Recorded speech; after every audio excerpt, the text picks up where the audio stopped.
Hello दोस्तों, मैं वैशाली लोधी और स्वागत करती हूँ आप सभी का आपके ही अपने YouTube चैनल फ्री एजुकेशन पर। तो दोस्तों, जैसा कि आप सभी जानते हैं, अपने फ्री एजुकेशन परिवार में 1 मिलियन सब्सक्राइबर पूरे हो चुके हैं और इस 1 मिलियन सब्सक्राइबर पूरे होने की खुशी में मैं फ्री एजुकेशन परिवार की ओर से आप सभी के लिए बहुत ही सारी शुभकामनाएं, मंगल कामनाएं देती हूँ, बेस्ट विशेस देती हूँ। आपके जो आने वाले एग्जाम है, ड्रीम जॉब है, उनमें आप सभी अपने मनचाही जॉब में अपना सिलेक्शन ले सकें, यही हमारे फ्री एजुकेशन परिवार की इच्छाएं हैं। हम आपको बेहतरीन, बहुत ही ज़्यादा अच्छा कंटेंट प्रोवाइड कर सके जो कि आपके एग्जाम के लिए बहुत ही ज़्यादा हेल्पफुल हो। तो दोस्तों, इसी प्रकार से आप हमें मोटिवेट करते रहें, हमें हिम्मत भरते रहें, ताकि हम आपको एक बेहतर और बहुत अच्छा प्लेटफॉर्म हासिल करने में आपकी मदद कर सकें। तो चलिए दोस्तों, इसी के साथ हम हमारे वीडियो लेक्चर की शुरुआत कर लेते हैं। और आज के इस वीडियो लेक्चर में दोस्तों हम करंट अफेयर्स के लास्ट 6 मंथ के मोस्ट इंपॉर्टेंट क्वेश्चन को डिस्कस करने वाले हैं। ऐसे क्वेश्चन जो कि आपके एग्जाम पॉइंट ऑफ व्यू से बेहद ही महत्वपूर्ण है। मैंने उन सभी को इस वीडियो लेक्चर में कवर किया है और दोस्तों सभी क्वेश्चन को हम डिस्कस करने वाले हैं डिटेल में विद एक्स्ट्रा फैक्ट के साथ में। तो चलिए दोस्तों, शुरुआत कर लेते हैं हमारे वीडियो लेक्चर की और बढ़ते हैं हमारे फर्स्ट क्वेश्चन की ओर।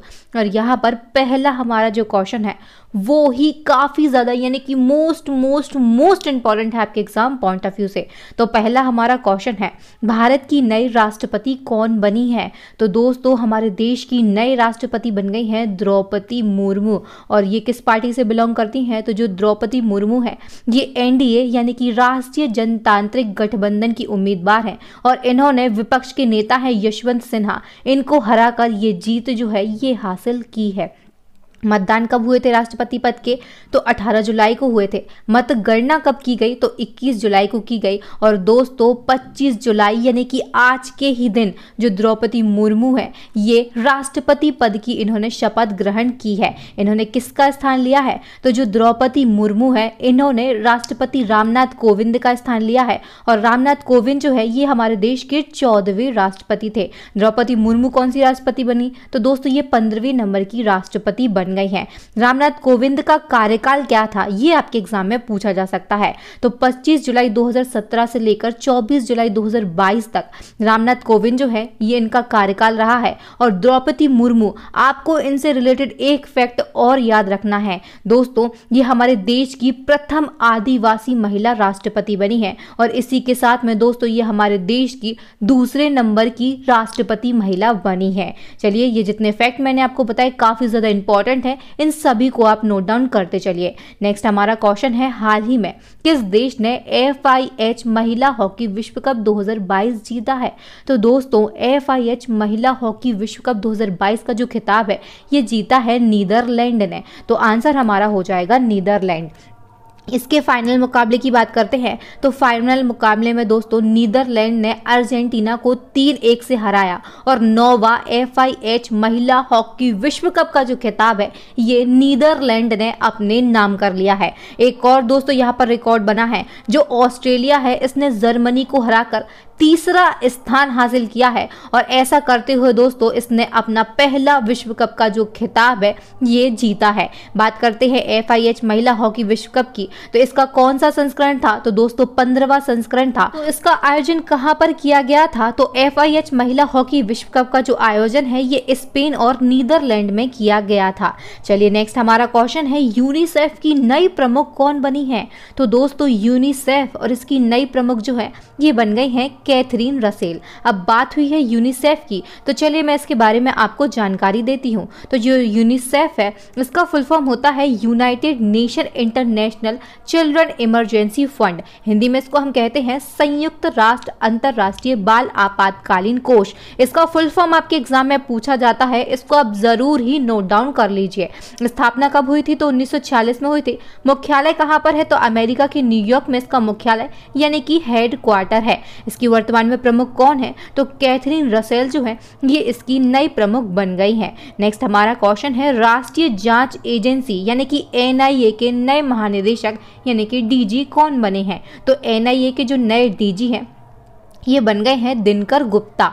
ये पंजाब के पूर्व में डीजीपी रह चुके हैं और इनको अब राष्ट्रीय जांच एजेंसी यानी कि एनआईए का नया महानिदेशक नियुक्त किया गया है। बात हुई है एनआईए की, तो इसके बारे में दोस्तों मैं आपको बताती हूँ। एनआईए जो है इसका फुल फॉर्म होता है नेशनल इन्वेस्टिगेशन एजेंसी, हिंदी में इसको हम कहते हैं राष्ट्रीय जाँच एजेंसी। इसका क्या काम होता है, तो ये भारत में आतंकवाद का मुकाबला करने के लिए भारत सरकार द्वारा स्थापित एक संघीय जाँच एजेंसी है। इसकी स्थापना कब हुई थी, तो 2008 में हुई थी। मुख्यालय कहां पर है, तो नई दिल्ली में इसका मुख्यालय है। नेक्स्ट हमारा क्वेश्चन है, केंद्रीय गृह और सहकारिता मंत्री अमित शाह ने हाल ही में किस राज्य में एक पाक सीमा पर सीमा दर्शन परियोजना का उद्घाटन किया है।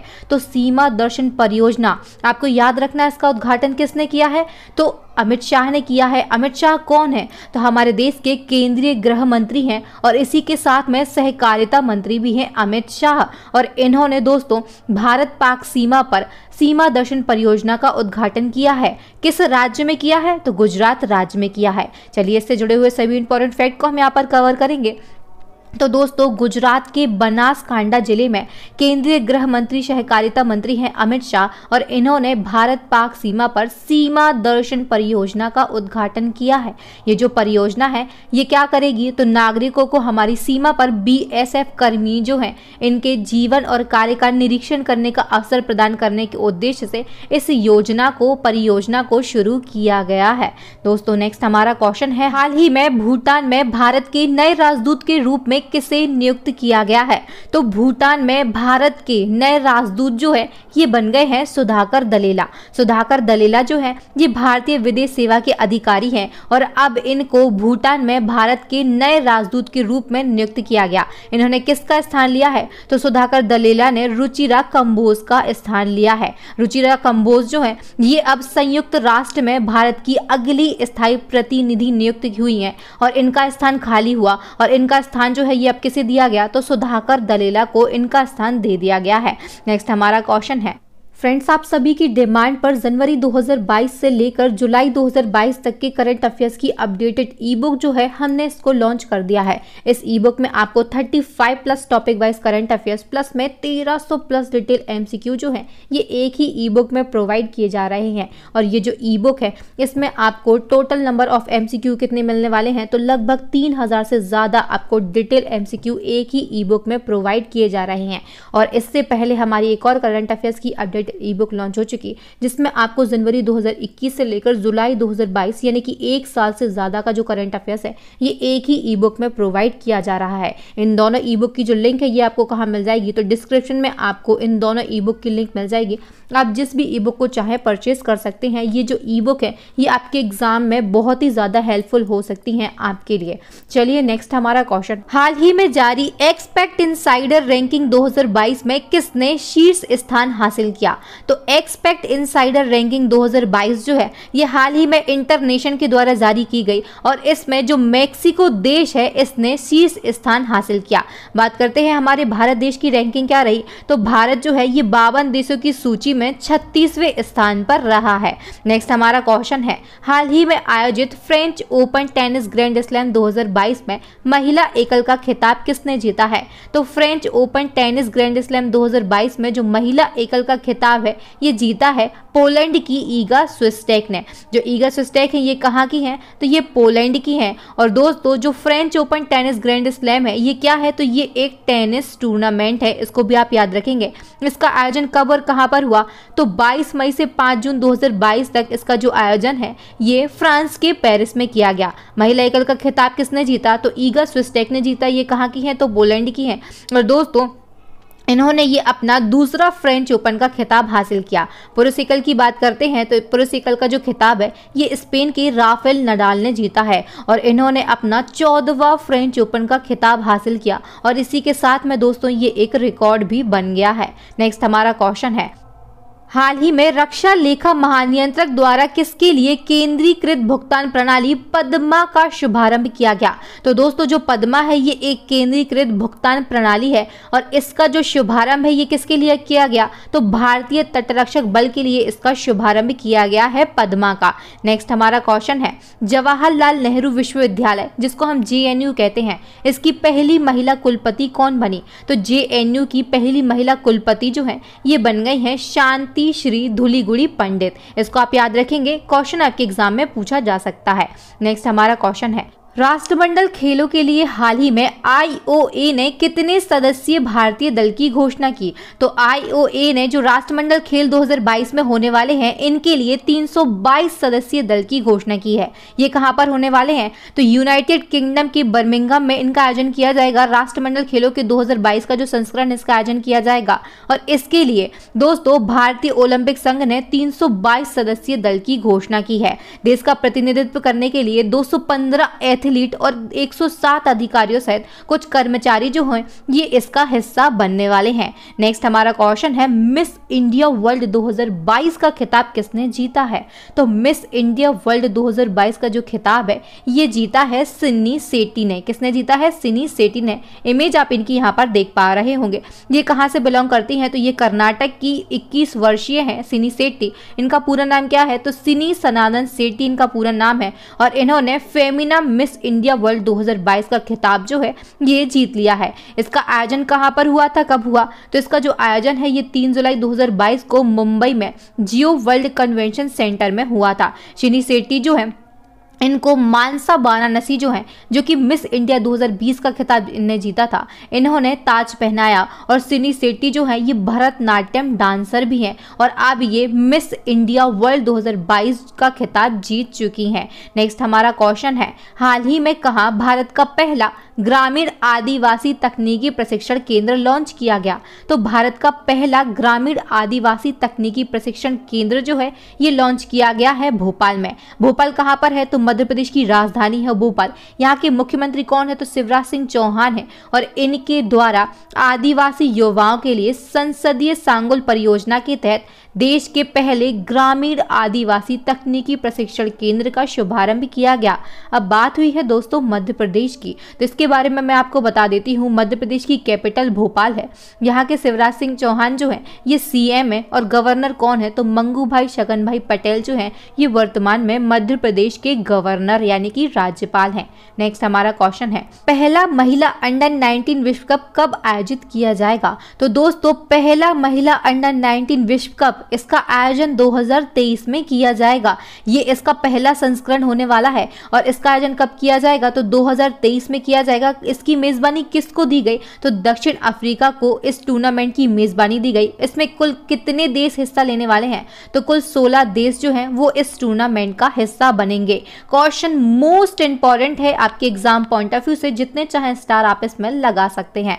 नेक्स्ट हमारा क्वेश्चन है, हाल ही में किस देश की महिला कुश्ती टीम ने अंडर 17 एशियाई चैंपियनशिप जीती है? तो अंडर 17 एशियाई कुश्ती चैंपियनशिप जो है ये जीती है हमारे देश भारत ने। क्वेश्चन काफी ज्यादा इंपॉर्टेंट है आपके एग्जाम पॉइंट ऑफ व्यू से, क्योंकि ये जो चैंपियनशिप है ये अपने देश भारत ने जीत ली है। नेक्स्ट हमारा क्वेश्चन है, हाल ही में किसे UN में भारत के स्थायी प्रतिनिधि के रूप में चुना गया? तो UN में भारत के स्थायी प्रतिनिधि के रूप में चुना गया है रचिरा कंबोज के लिए। आंसर हमारा हो जाएगा रचिरा कंबोज। जो रचिरा कंबोज है ये इससे पहले भूटान में भारत की राजदूत थी और अब इनको UN में भारत के स्थायी प्रतिनिधि के रूप में चुना गया है। नेक्स्ट हमारा क्वेश्चन है, ICC पुरुष T20 विश्व कप 2024 की मेजबानी किस देश को दी गई है? तो ICC पुरुष T20 विश्व कप 2024 की मेजबानी वेस्ट इंडीज और अमेरिका देश के लिए संयुक्त रूप से दी गई। ऐसा पहली बार होगा जब इस टूर्नामेंट में 20 टीमें हिस्सा लेने वाली हैं।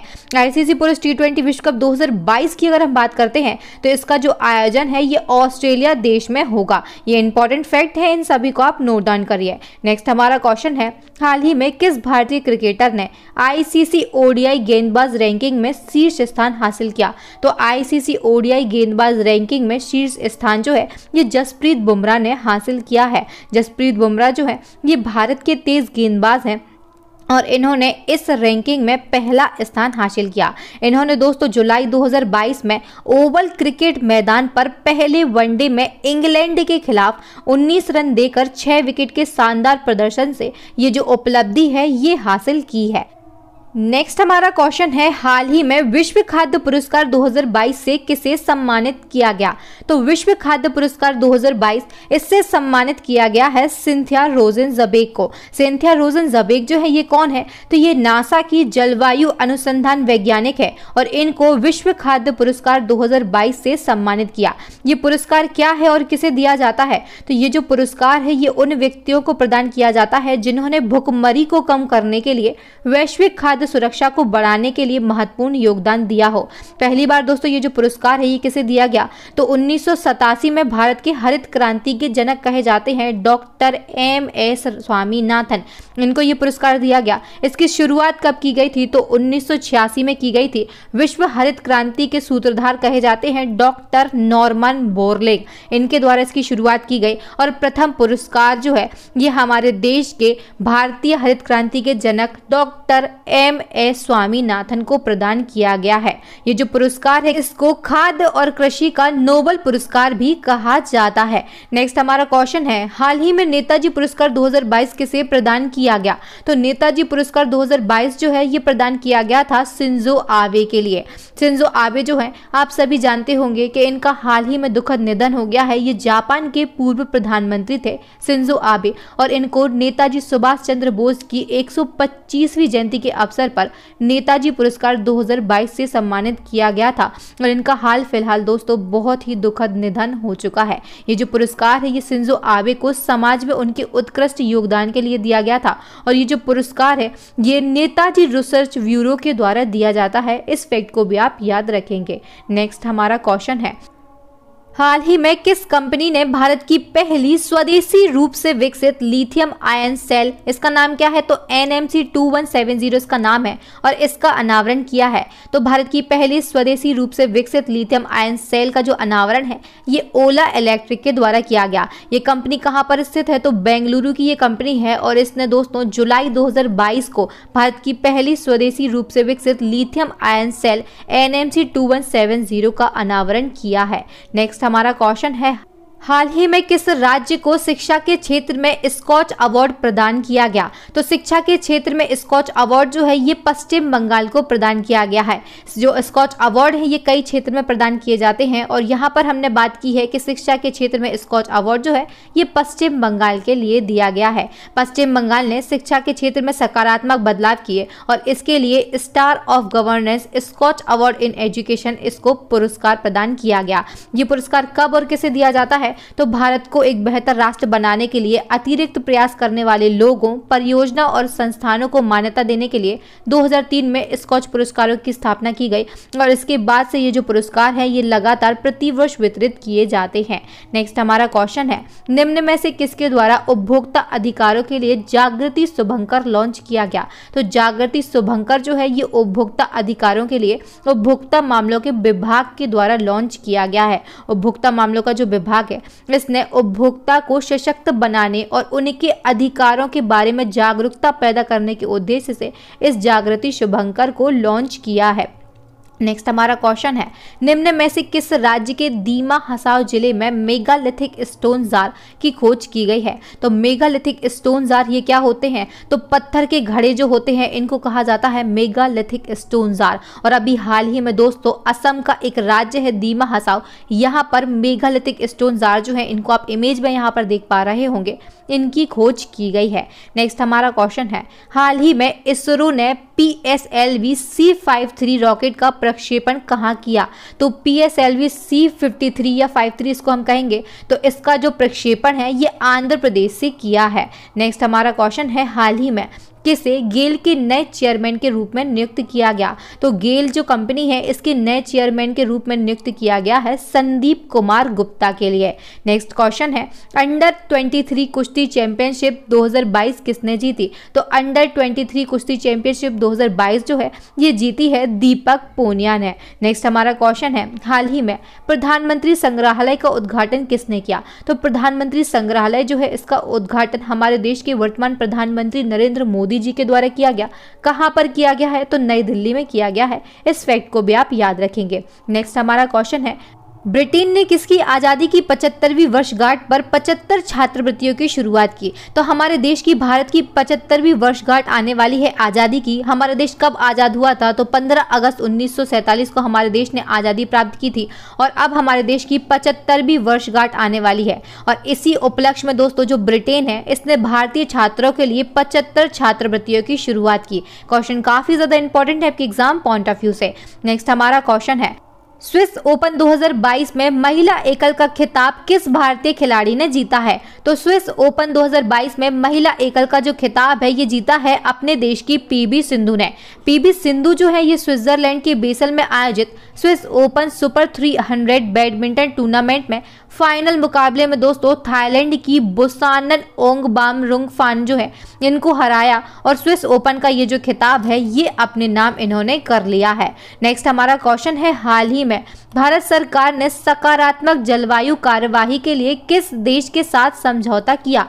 तो अपने देश भारत ने सकारात्मक जलवायु कार्यवाही के लिए अभी हाल ही में संयुक्त अरब अमीरात यानी कि यूएई के साथ में एक समझौता ज्ञापन पर हस्ताक्षर किए हैं। अब बात हुई है यूएई की, तो इसके बारे में मैं आपको यहाँ पर जानकारी देती हूँ। तो यूएई इसका फुल फॉर्म होता है यूनाइटेड अरब अमीरात। इसकी कैपिटल क्या है? तो अबू धाबी है। करेंसी क्या है? तो यूएई दिरहम जो है ये यहाँ की करेंसी है। और दोस्तों वर्तमान में प्रेसिडेंट कौन है? तो शेख मोहम्मद बिन जायद अल नहयान जो है ये वर्तमान में यहाँ के प्रेसिडेंट है। नेक्स्ट हमारा क्वेश्चन है, हाल ही में किस राज्य ने राज्यपाल को विश्वविद्यालयों से विजिटर पद से हटाने के विधेयक को मंजूरी दी? तो हाल ही में दोस्तों जो पश्चिम बंगाल है इसने राज्यपाल को विश्वविद्यालयों के विजिटर पद से हटाने के लिए जो विधेयक है इसको मंजूरी दे दी है। नेक्स्ट क्वेश्चन है, हाल ही में कौन सा देश अमेरिका द्वारा आयोजित दुनिया के सबसे बड़े समुद्री अभ्यास रिम ऑफ द पैसिफिक में शामिल होगा? तो रिम ऑफ द पैसिफिक जो है ये दुनिया का सबसे बड़ा समुद्री अभ्यास है और इसके साथ में दोस्तों अमेरिका जो है, अमेरिका के साथ में हमारा देश भारत जो है ये इसमें शामिल होने वाला है। नेक्स्ट हमारा क्वेश्चन है, किसने अंतर्राष्ट्रीय बुकर पुरस्कार जीता और हिंदी से अनुवादित होकर पुरस्कार जीतने वाला पहला उपन्यास बन गया है?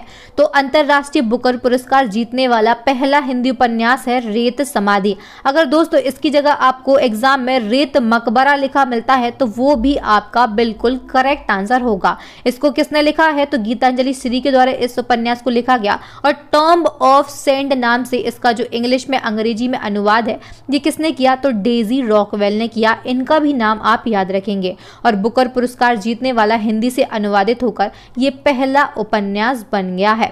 नेक्स्ट हमारा क्वेश्चन है, फॉर्च्यून 500 के अनुसार 2021 में कौन दुनिया के सबसे अधिक वेतन पाने वाले मुख्य कार्यकारी अधिकारी रहे? तो दुनिया के सबसे अधिक वेतन पाने वाले मुख्य कार्यकारी अधिकारी की सूची जो है ये हाल ही में फॉर्च्यून के द्वारा जारी की गई और इसके अनुसार दोस्तों जो एलन मस्क है ये सबसे अधिक वेतन पाने वाले सीईओ बन गए हैं। नेक्स्ट हमारा क्वेश्चन है, हाल ही में विश्व स्वास्थ्य संगठन के द्वारा किस भारतीय राज्य को तंबाकू सेवन को नियंत्रित करने के प्रयासों के लिए सम्मानित किया गया? तो अभी हाल ही में वर्ल्ड हेल्थ ऑर्गेनाइजेशन के द्वारा झारखंड राज्य को तंबाकू सेवन को नियंत्रित करने के प्रयासों के लिए सम्मानित किया गया है। वर्ल्ड हेल्थ ऑर्गेनाइजेशन जो है इसने ये सम्मान झारखंड के लिए दिया और प्रत्येक वर्ष दोस्तों जो विश्व तंबाकू निषेध दिवस है ये कब मनाया जाता है? तो 31 मई को मनाया जाता है। ये क्वेश्चन भी आपके एग्जाम में कई बार पूछा गया है। नेक्स्ट हमारा क्वेश्चन है, हाल ही में किस योजना के तहत स्ट्रीट वेंडर्स के लिए मैं भी डिजिटल 3.0 अभियान शुरू किया गया? तो मैं भी डिजिटल 3.0 जो अभियान है ये स्ट्रीट वेंडर्स के लिए शुरू किया गया और किसके द्वारा शुरू किया गया है, किस योजना के तहत? तो प्रधानमंत्री स्वनिधि योजना के तहत इसको शुरू किया गया है। नेक्स्ट हमारा क्वेश्चन है, हाल ही में जारी खाद्य सुरक्षा सूचकांक में कौन सा राज्य शीर्ष पर रहा है? तो खाद्य सुरक्षा सूचकांक 2022 की जो रिपोर्ट है इसके अनुसार तमिलनाडु जो है इसने शीर्ष स्थान हासिल किया है। नेक्स्ट हमारा क्वेश्चन है, किस देश की महिला HIV से ठीक होने वाली विश्व की पहली महिला बनी है? तो HIV से ठीक होने वाली विश्व की पहली महिला जो है ये अमेरिका की हैं। आंसर हमारा हो जाएगा अमेरिका। अमेरिका के जो वैज्ञानिक हैं इन्होंने एक नई तकनीक से HIV एड्स से संक्रमित जो लोग हैं इसमें एक महिला का इलाज करके उसको ठीक कर दिया। जो HIV एड्स है ये बहुत ही बड़ी एक संक्रामक जानलेवा बीमारी है और अमेरिका के जो वैज्ञानिक हैं इन्होंने एक महिला को इस बीमारी से मुक्त कर दिया, इस बीमारी से ठीक कर दिया और HIV से ठीक होने वाली अमेरिका की ये जो महिला है ये पहली महिला बन गई है। नेक्स्ट हमारा क्वेश्चन है अंतरराष्ट्रीय शिक्षा दिवस कब मनाया जाता है। तो अंतरराष्ट्रीय शिक्षा दिवस जो है ये प्रत्येक वर्ष 24 जनवरी को मनाया जाता है। इसको इंग्लिश में इंटरनेशनल डे ऑफ एजुकेशन कहते हैं। इस वर्ष इसकी थीम क्या रही है तो चेंजिंग कोर्स ट्रांसफॉर्मिंग एजुकेशन इस वर्ष इस दिवस की थीम रही है। और संयुक्त राष्ट्र महासभा ने दोस्तों 3 दिसंबर 2018 को प्रति वर्ष 24 जनवरी को इस दिवस के रूप में मनाने की घोषणा की थी।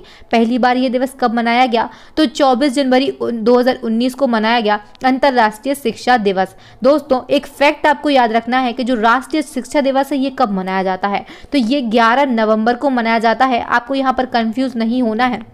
इस क्वेश्चन में हम बात कर रहे थे अंतरराष्ट्रीय शिक्षा दिवस की। ये 24 जनवरी को मनाया जाता है। राष्ट्रीय शिक्षा दिवस है ये कब मनाया जाता है तो ये प्रत्येक वर्ष 11 नवंबर को मनाया जाता है। किस लिए मनाया जाता है तो हमारे देश के पहले शिक्षा मंत्री थे मौलाना अबुल कलाम आज़ाद। इनकी जयंती के रूप में प्रत्येक वर्ष 11 नवंबर को राष्ट्रीय शिक्षा दिवस मनाया जाता है। नेक्स्ट हमारा क्वेश्चन है मानव तस्करी को रोकने के लिए ऑपरेशन आहट को किसने शुरू किया। तो ऑपरेशन आहट जो है इसको शुरू किया है रेलवे सुरक्षा बल यानी कि RPF के द्वारा। क्यों शुरू किया गया तो मानव तस्करी को रोकने के उद्देश्य से इसको शुरू किया गया। नेक्स्ट हमारा क्वेश्चन है गुजरात के केवड़िया रेलवे स्टेशन का नाम बदलकर क्या रखा गया है। तो गुजरात का केवड़िया रेलवे स्टेशन है इसका नाम बदलकर एकता नगर रेलवे स्टेशन रख दिया गया है। ये कहां पर स्थित है तो गुजरात के नर्मदा जिले में ये रेलवे स्टेशन स्थित है। और ग्रुप डी के लिए ये जो ऐसे क्वेश्चन है काफी ज्यादा इंपॉर्टेंट है। यहां से क्वेश्चन उनके एग्जाम में ज्यादा से ज्यादा मात्रा में पूछे जाते हैं। नेक्स्ट हमारा क्वेश्चन है किस राज्य या फिर केंद्र शासित प्रदेश की पुलिस स्मार्ट कार्ड सशस्त्र लाइसेंस पेश करने वाली भारत की पहली पुलिस बनी है। तो स्मार्ट कार्ड सशस्त्र लाइसेंस पेश करने वाली भारत की पहली पुलिस जो है ये बन गई है दिल्ली पुलिस। काफी ज्यादा इंपॉर्टेंट है। नेक्स्ट हमारा क्वेश्चन है एशिया के सबसे बड़े बायो CNG प्लांट का उद्घाटन कहां पर किया गया है। तो एशिया का सबसे बड़ा बायो CNG प्लांट है और इसका उद्घाटन जो है ये इंदौर में किया गया। किसके द्वारा किया गया तो प्रधानमंत्री नरेंद्र मोदी जी के द्वारा किया गया। और दोस्तों जो इंदौर है ये मध्य प्रदेश की आर्थिक राजधानी भी कहा जाता है इसको। नेक्स्ट हमारा क्वेश्चन है किस राज्य की सरकार ने पहली बार MBBS की पढ़ाई हिंदी में करवाने की घोषणा की है। तो MBBS की जो पढ़ाई है ये इंग्लिश में होती है और पहली बार दोस्तों जो MBBS की पढ़ाई है ये हिंदी में करवाने की घोषणा मध्य प्रदेश सरकार के द्वारा की गई है। नेक्स्ट हमारा क्वेश्चन है हाल ही में खोजा गया बाह्य ग्रह इसका नाम क्या है तो K2 2016 BLG 0005 LB इसका नाम है। ये किस ग्रह का एक जुड़वा समान उपग्रह है। तो दोस्तों ये जो उपग्रह है ये समानता रखता है बृहस्पति ग्रह के द्वारा। इसका नाम आपको याद रखना है, एग्जाम में पूछा जा सकता है। नेक्स्ट क्वेश्चन है किस देश के शोधकर्ताओं ने HD1 नामक एक नई आकाशगंगा की खोज की है। तो HD1 नामक एक नई आकाशगंगा की जो खोज है ये जापान देश के शोधकर्ताओं के द्वारा की गई है। नेक्स्ट हमारा क्वेश्चन है हाल ही में महाराष्ट्र सरकार के द्वारा प्रतिष्ठित मदर टेरेसा मेमोरियल अवार्ड से किसे सम्मानित किया गया। तो मदर टेरेसा मेमोरियल अवार्ड जो है ये महाराष्ट्र सरकार के द्वारा भी दिया गया है दिया मिर्जा और अफरोज शाह इन दोनों के लिए। इंपॉर्टेंट फैक्ट को हम यहाँ पर कवर करेंगे। तो संयुक्त राष्ट्र पर्यावरण कार्यक्रम की राष्ट्रीय सद्भावना राजदूत हैं दिया मिर्जा और पर्यावरण कार्यकर्ता कौन है तो ये अफरोज शाह है और इनको सामाजिक न्याय 2021 के लिए प्रतिष्ठित मदर टेरेसा मेमोरियल अवार्ड से सम्मानित किया गया है। ये जो पुरस्कार है ये किसके द्वारा दिया गया तो महाराष्ट्र के राज्यपाल माननीय भगत सिंह कोश्यारी हैं और इनके द्वारा राजभवन मुंबई में ये जो अवार्ड है ये वितरित किए गए। मदर टेरेसा मेमोरियल अवार्ड की जो मेज़बानी है ये किसके द्वारा की जाती है तो हारमनी फाउंडेशन जो है इसके द्वारा इस अवार्ड की मेज़बानी प्रत्येक वर्ष की जाती है। हाल ही में जारी रिपोर्ट के अनुसार कौन भारत का सबसे बड़ा व्यापारिक साझेदार देश बन गया। तो भारत का सबसे बड़ा व्यापारिक साझेदार देश जो है ये बन गया है अमेरिका। नेक्स्ट हमारा क्वेश्चन है, हाल ही में IIFA 2022 में सर्वश्रेष्ठ अभिनेता का पुरस्कार किसने जीता? तो IIFA यानी कि दोस्तों यहाँ पर आईफा की बात हो रही है। तो आईफा इसमें जो सर्वश्रेष्ठ अभिनेता का पुरस्कार जो है ये जीता है विक्की कौशल ने। अब बात करते हैं आईफा की, तो इसका फुल फॉर्म होता है international Indian film academy award. और दोस्तों इसमें सर्वश्रेष्ठ अभिनेता का पुरस्कार जो है ये विक्की कौशल ने जीता है सरदार उधम मूवी के लिए। सर्वश्रेष्ठ अभिनेत्री का पुरस्कार कृति सेनन ने जीता है। सर्वश्रेष्ठ निर्देशक का जो अवार्ड है ये विष्णुवर्धन ने जीता है शेरशाह मूवी के लिए। और सर्वश्रेष्ठ फिल्म का जो अवार्ड है ये शेरशाह मूवी के लिए दिया गया है। चलिए दोस्तों, हमारे चैलेंजिंग क्वेश्चन की ओर बढ़ने से पहले मैं आप सभी को बताना चाहती हूँ कि हमारे करंट अफेयर्स की जो अपडेटेड ई बुक है ये ई बुक लॉन्च हो चुकी है। इस ई बुक में आपको 50+ टॉपिक वाइज करंट अफेयर्स मिल जाएंगे। प्लस में दोस्तों आपको 1300 डिटेल MCQ भी यहाँ प्रोवाइड किए जा रहे हैं। टोटल नंबर ऑफ MCQ जो है ये 5000 होने वाले हैं। और इस ई बुक के बारे में जो डिटेल जानकारी है मैं वो पहले ही आपको दे चुकी हूँ। आप चाहें तो अभी हमारे डिस्क्रिप्शन में जाकर इस ई बुक को बाय कर सकते हैं। नेक्स्ट एंड लास्ट हमारा चैलेंजिंग क्वेश्चन है जिसका आंसर आप सभी को कमेंट सेक्शन में कमेंट करके देना है। क्वेश्चन है, federation of international cricketers association की पहली महिला अध्यक्ष कौन बनी?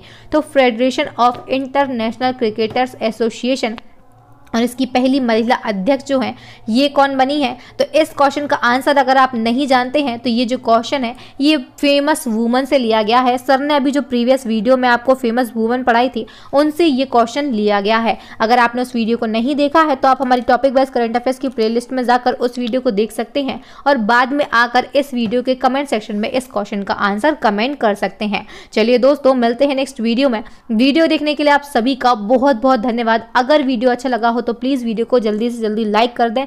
इसे ज़्यादा से ज़्यादा शेयर करें अपने दोस्तों भाई बहनों के साथ में। व्हाट्सएप, टेलीग्राम, फेसबुक पर आपके जितने भी एजुकेशन से रिलेटेड ग्रुप हो उन सभी में आप इस वीडियो को शेयर करें।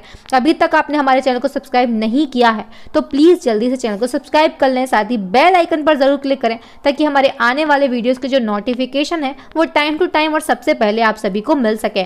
इसी प्रकार की दोस्तों मोर वीडियोज़ के लिए, इसी प्रकार की इन्फॉर्मेटिव और यूजफुल वीडियोज़ के लिए आप हमारी प्ले लिस्ट को ज़रूर विजिट करें। थैंक यू फ्रेंड्स, मिलते हैं नेक्स्ट वीडियो में। तब तक के लिए आप सभी का बहुत बहुत धन्यवाद।